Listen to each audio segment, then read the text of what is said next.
It's June 18th, 2023, and the OceanGate Titan submersible begins its descent towards the Titanic, almost 4,000 meters below the surface. Descending at just 1 knot, the 2.5-hour journey to the seafloor is filled with tension and uncertainty. Throughout the entire journey, regular communications between Titan and its support ship, Polar Prince, occur in the form of pings every 5 to 10 seconds to confirm the submersible status. At 10:14 a.m., Polar Prince asks if Titan can see it on its display. Titan responds with K, and later, yes. At 10:47 a.m., the Titan submersible sends a message to the surface stating, dropping 2 weights, possibly indicating an emergency ascent. 6 seconds later, just 475 meters from the wreck of the Titanic, Titan sends its final ping. The Polar Prince calls out repeatedly for updates, but there's no response. Sometime after 10:47 a.m., the Titan submersible imploded, instantly killing all 5 passengers on board. What began as a routine dive to one of the most iconic shipwrecks in history had turned into a chilling mystery. In the hours and days that followed, the world watched anxiously as an international search and rescue mission unfolded. Banging sounds detected in the North Atlantic might be coming from the 5-passenger Titan submersible. The implosion of the Titan sub wasn't just the end of 5 lives. It marked the beginning of serious questions, investigations, and consequences. No one is dying under my watch. Period. What really happened to the Titan? And what became of OceanGate, the company behind it all? I think this is one of the safest things I will ever do. This is the story of OceanGate and its fate after the Titan implosion. Before we delve into the aftermath of this tragic event, we must first realize that the implosion of the Titan submersible wasn't a tragic accident. It was a disaster years in the making. To understand why, we have to look deeper into OceanGate's history and the bold, risky vision that led to Titan's creation. Stockton Rush and Guillermo Sonline founded OceanGate aiming to build a fleet of 5-person submersibles to make deep-sea exploration more accessible. I founded OceanGate in 2009 with the goal of expanding awareness of the ocean through manned submersible activity. In 2009, they bought their first sub, Antipodes, a used steel-hulled vessel that could dive up to 300 meters and seat 5 people. By 2010, OceanGate was offering dives off the coast of California, charging up to $40,000 per person. Since taking uncertified tourists underwater operates in a legal gray area, the company called these guests citizen scientists to emphasize their role in exploration rather than tourism. Years later, OceanGate began designing its own submersibles, aiming for innovative and cost-effective solutions. Their first custom-built sub, Cyclops 1, used a repurposed steel hull from a vessel named Lola, with development support from the University of Washington and Boeing. Unveiled in 2015, Cyclops 1 was a 5-person sub with a steel hull and a fully acrylic viewing port that limited its maximum depth to 500 meters.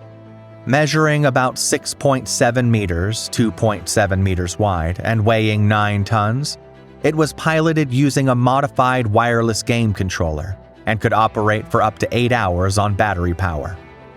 Cyclops 1 was tested on several commercial and scientific missions, notably in 2016 during a survey of the Andrea Doria wreck off Massachusetts at 73 meters.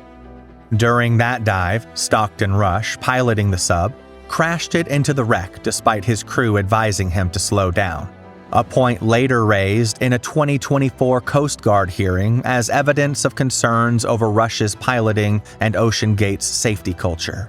He took it down. I kept saying, please keep your distance. Don't tell me what to do. That was the conversation. He decided to go straight for the wreck.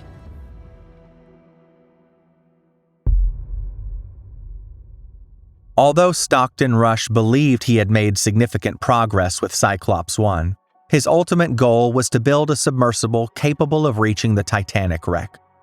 In 2016, he began developing Cyclops 2, contracting Spencer Composites, renowned for high-performance pressure hulls, to build its carbon fiber hull while also ordering titanium components. The hull was made from layers of carbon fiber and epoxy resin arranged lengthwise and in a surrounding manner for maximum strength, then cured at 137 Celsius for 7 days. Engineered to withstand depths of 4,000 meters with an alleged 2.25 times safety factor, the carbon hull was bonded to titanium end caps using adhesive, a design choice that drew criticism from the deep-sea engineering community for deviating from industry standards. Upon completion, the submersible was renamed Titan. CEO Stockton Rush described it as an amazing engineering feat and was convinced that his carbon fiber hull was superior and more resistant than any other. Carbon fiber in subsea vehicles is really the right substance to use. It's 3 times better on a strength to buoyancy basis than titanium, the next best thing. Titan's interior was minimal compared to other submersibles. With a diameter of 1.3 meters, passengers would sit cross-legged on the floor. On the left, a screen displayed sonar data, while the right-hand screen served as the main control interface. A larger panel at the rear showed Titan's live external camera feed. Across the viewport was the only toilet on a submersible, offering scenic views. The 2 handles on the roof served as interior lights for the sub. Beneath the floor lay 4 oxygen cylinders, capable of supplying breathable air for up to 96 hours alongside the sub's battery system. Once the vessel reached its operating depth, all maneuvering was handled via a modified Logitech F710 wireless game controller.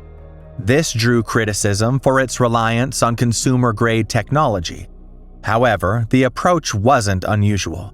The U.S. Navy has used Xbox 360 controllers to operate photonics masts on Virginia-class submarines, citing their low cost, intuitive design, and familiarity to younger sailors.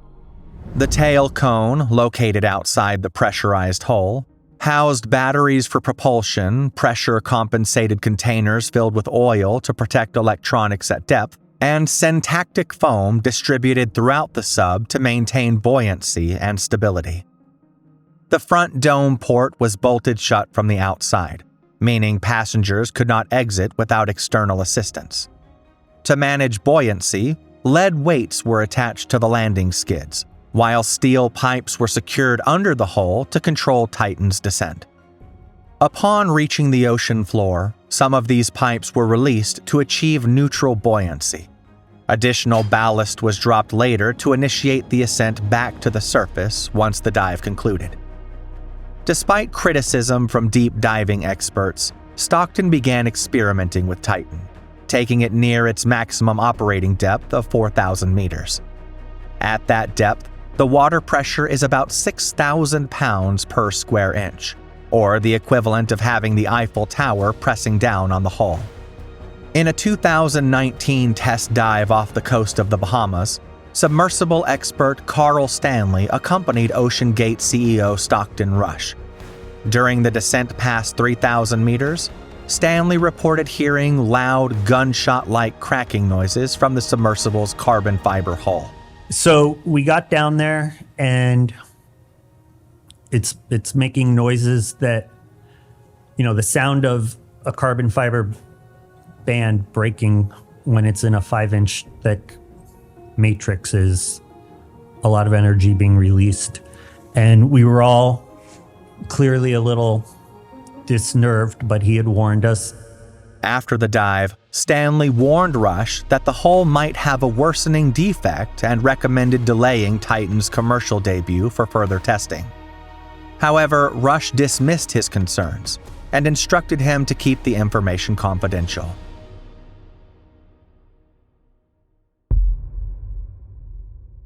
Between 2021 and 2022, Titan conducted approximately 23 dives to the Titanic wreck site at a depth of 3,821 meters. Of these, 13 successfully reached the wreck, while the others were aborted due to technical failures or poor weather conditions. On some of these dives, the submersible experienced significant technical issues.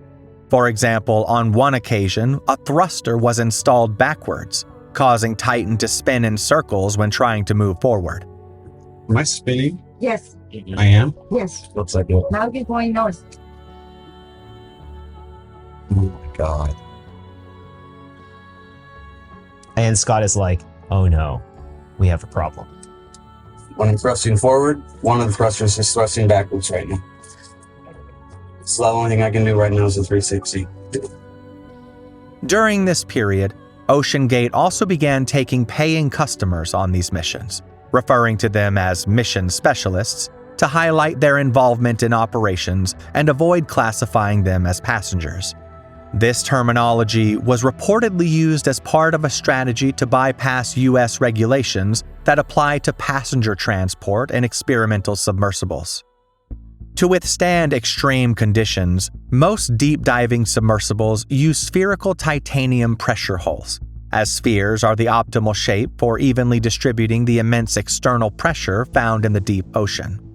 Submersibles like Alvin, operated at the Woods Hole Oceanographic Institution, the Mir submersible featured in James Cameron's 1997 film Titanic, and Nautil, operated by the French research institute Ifremer, all follow this design principle, allowing for a maximum rated depth of around 6,000 meters. Although they may look relatively similar from the outside, the section where passengers and sensitive equipment are housed is enclosed within a thick titanium sphere.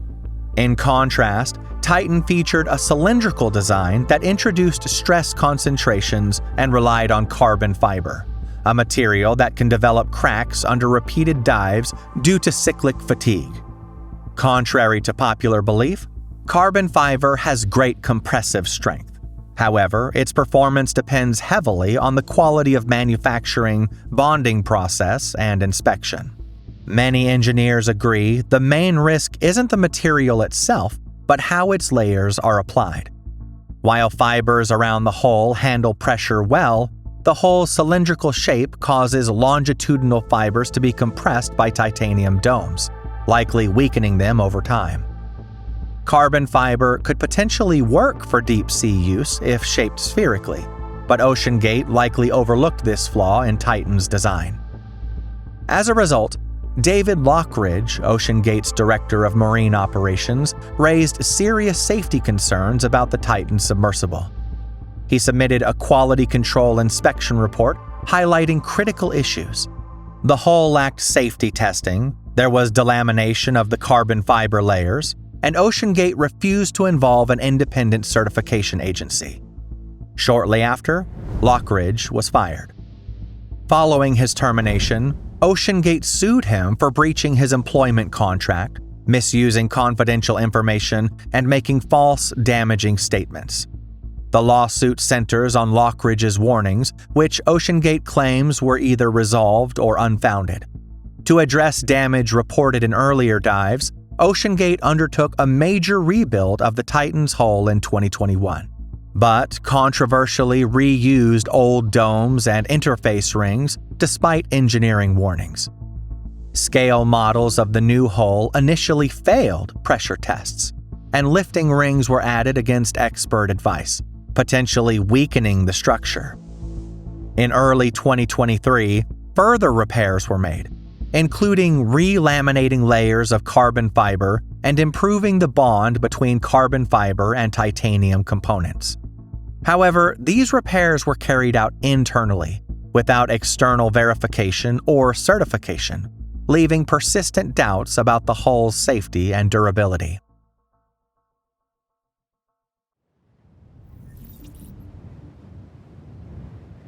With no confirmed reports that the rebuilt hull underwent comprehensive deep-sea pressure testing, the Titan returned to the water on June 18, 2023, for what would be its first and ultimately final dive of the year. An hour and 45 minutes into the dive, Titan suffered a catastrophic implosion, killing CEO Stockton Rush, French deep-sea explorer Paul-Henri Nargolet, billionaire Hamish Harding, and British-Pakistani Shahzada Dawood and his son Solomon. In the hours after Titan disappeared, search efforts focused on locating the submersible, initially assuming a technical failure left it stranded on the seafloor. The Coast Guard highlighted Titan's 96-hour life support limit, which guided rescue timelines. The operator of the vessel, that the vessel was designed with a 96-hour sustainment capability if there was an emergency on board. And so we're using that time, making the best use of every moment of that time to locate the vessel. As that window passed with no contact, the mission shifted from rescue to recovery. Tragically, Titan's wreckage was found 500 meters from the bow of the Titanic in the early hours of June 22, 2023, confirming an implosion.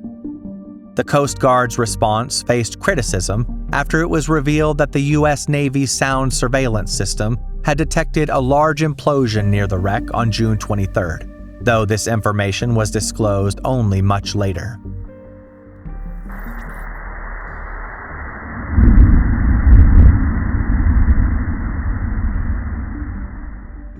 After the implosion was confirmed, multiple investigations were launched to understand the cause of the disaster.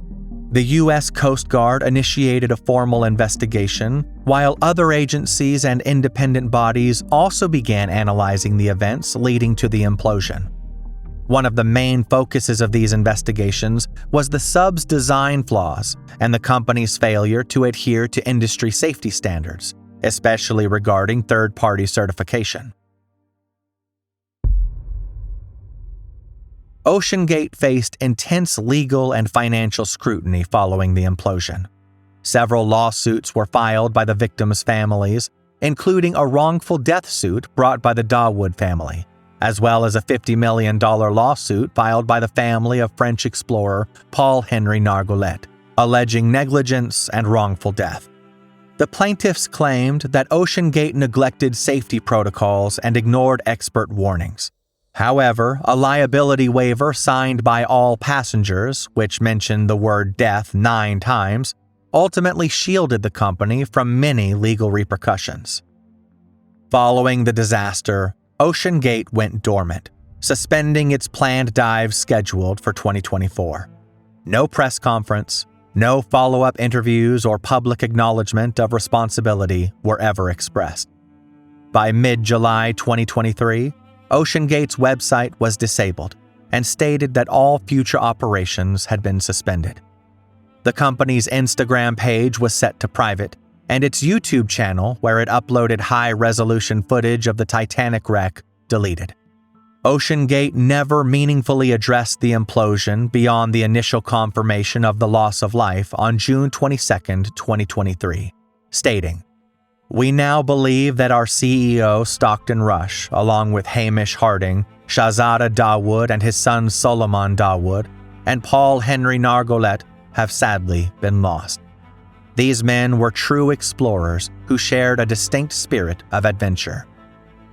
At the time of the disaster, OceanGate had plans to make deeper diving subs with max depths of 6,000 meters, Cyclops 3 and 4, with support from NASA's Marshall Space Flight Center via a non-technical partnership.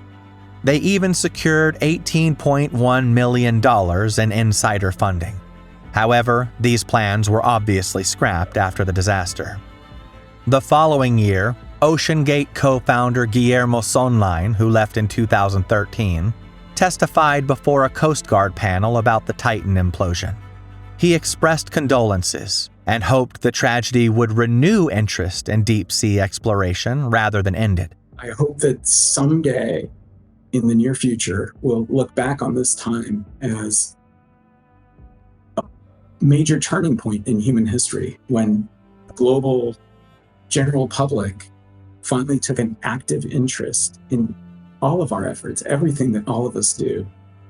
to explore the deep oceans, to study them, and to preserve them.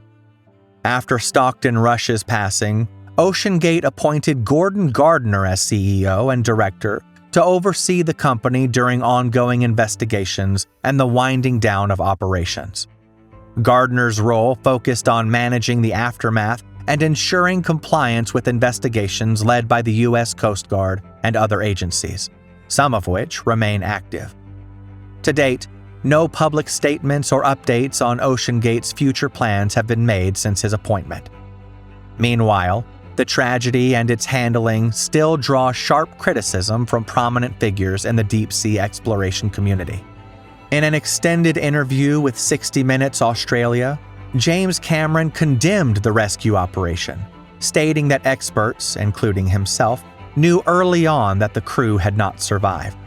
Casa del Mar Stationery, that's the hotel I was in LA at the time that I heard about it.